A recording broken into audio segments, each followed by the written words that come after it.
If you're building AI apps in 2025, choosing the right vector database can make or break your project. Today, we're comparing Pinecone and Chroma, two completely different approaches to vector search. Which one should you use? Let's find out.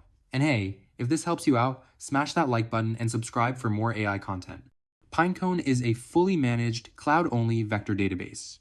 Think Netflix for vector databases, everything's handled for you. You get automatic scaling, guaranteed uptime, and sub 50 millisecond query speeds even with billions of vectors. It starts at $50 per month with pay-as-you-go pricing. Chroma is open source and runs locally alongside your app. It's Python native, dead simple to set up, and completely free if you self-host. Perfect for prototyping, but you'll handle all the infrastructure yourself. Let's break down what really matters. Performance and scale. Pinecone is built for production. It maintains consistent sub 50 milliseconds latencies at billion vector scale with automatic multi-region deployment. Chroma works well for small to medium datasets, think thousands to a few million vectors, but struggles with high throughput workloads.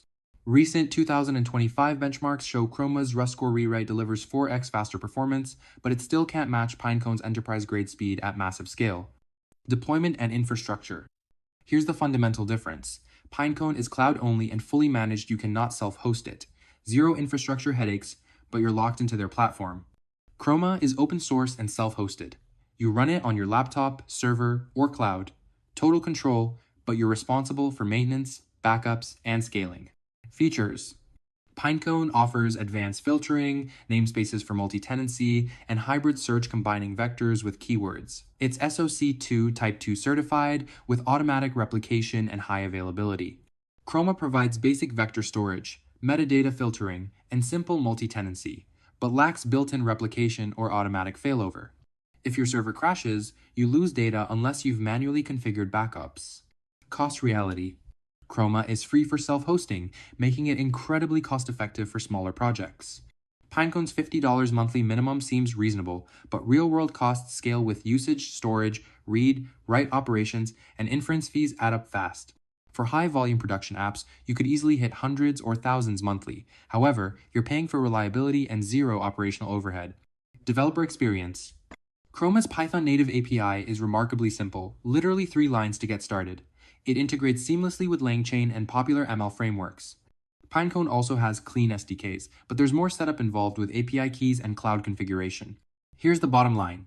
Use Chroma for prototyping, development, or applications under 10 million vectors, where you want full control and zero hosting costs. It's perfect for researchers, startups validating ideas, or internal tools. Choose Pinecone when uptime, scale, and speed matter more than cost. Basically, any production application serving real users. If you need to handle millions of queries daily, guarantee sub 50 milliseconds response times, or scale to billions of vectors without hiring a DevOps team, Pinecone is your answer. Many teams actually start with Chroma for rapid prototyping, then migrate to Pinecone once they validate product market fit and need production reliability. So, which one are you going to use? Drop a comment below with your use case. And if you found this comparison helpful, hit that subscribe button and turn on notifications. I've got more AI infrastructure breakdowns coming your way. Links to both platforms are in the description. See you in the next one.